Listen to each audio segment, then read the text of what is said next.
नमस्कार सर्व प्रेक्षकांना जय महाराष्ट्र। मी प्रशांत सागवेकर बातमीपत्राची सुरुवात करतोय आत्ताच्या एका महत्त्वाच्या घडामोडीने। अधिवेशन काळामध्ये शिंदे कालपासून दिल्लीमध्ये आहेत। पंतप्रधान मोदींची त्यांनी भेट घेतली आहे। केंद्रीय गृहमंत्री अमित शहांची ते भेट घेणार आहेत। नेमकं या भेटीमागचं कारण समजू शकलं नाही, मात्र राज्याचं अधिवेशन सुरू आहे, अर्थसंकल्पीय अधिवेशन सुरू आहे आणि अशा काळामध्ये राज्याचे उपमुख्यमंत्री एकनाथ शिंदे हे दिल्लीत आहेत, त्यामुळे चर्चा रंगली आहे। बघा, जिल्हा परिषदेच्या निवडी संदर्भातला विषय हा राज्यातला आहे।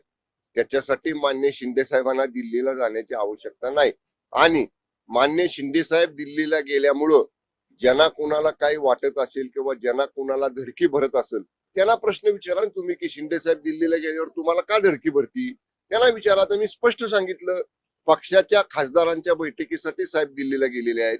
राज्याचे काही प्रश्न आहेत जे केंद्रीय मंत्र्यांच्या समोर केंद्र सरकार समोर आपले मांडायचे आहेत, ते सोडवून घ्यायचे आहेत, ते अधिवेशनात सोडले जातात, त्यासाठी गेले। तर पहिल्यांदा गेलेत असं नाही।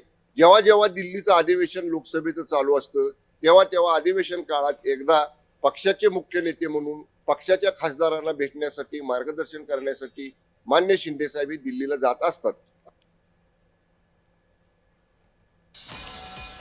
तर सध्या राज्याचे उपमुख्यमंत्री एकनाथ शिंदे हे दिल्ली दौऱ्यावर आहेत। आपण या सगळ्या संदर्भात अधिक माहिती घेण्याचा प्रयत्न करूया। आमच्या प्रतिनिधी ज्योत्स्ना गंगणे आता माझ्यासोबत दूरध्वनीवरून संपर्कामध्ये आहेत। ज्योत्स्ना, एकनाथ शिंदे दिल्लीमध्ये आहेत, त्यामुळे राज्यातले विरोधक हे एकनाथ शिंदेंवरती पुन्हा टीका करताना दिसत आहेत। एकूणच या सगळ्या संदर्भात काय माहिती?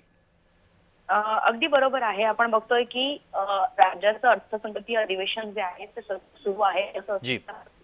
उपमुख्यमंत्री एकनाथ शिंदे जे आहे ते काल दुपारी अचानकपणे गेले आणि दिल्लीमध्ये त्यांनी पंतप्रधान नरेंद्र मोदी जी आहे यांच्याशी एक भेट घेतली। तब्बल 2 तास